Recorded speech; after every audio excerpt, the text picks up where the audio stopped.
So it's now Binibining Cebu season once again. It's later than usual, but yes, we're here at the SMC City Cebu for the press, the presentation of candidates. So yeah, today we'll meet up the candidates of Binibining Cebu 2019.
So as usual guys, I'm gonna ask them unsay labi sa ilang lugar.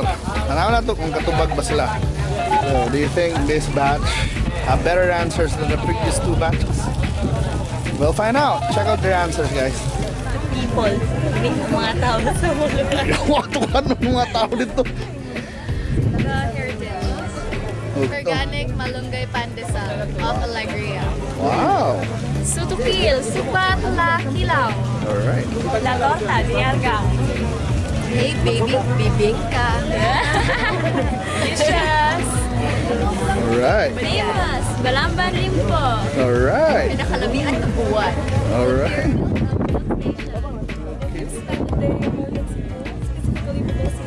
We should taste pintos. Bulhon is torta. Kakyong sa Bourbon. Seafood sa Carmen.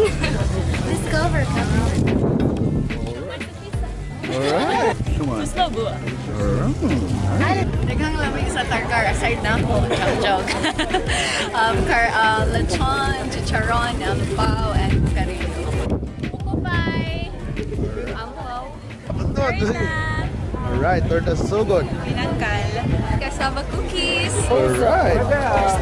Tabugon. We have crabs, we have sweet potatoes, we have corn, we have everything. Alright, Alisa. Unsa pa, lechon. Well, it's seafood. Alright. Seafood also.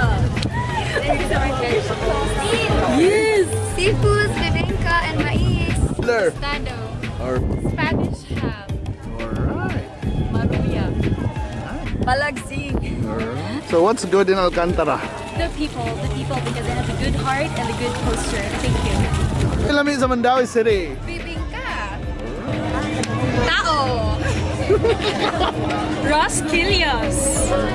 Queseyo. Takab-takab.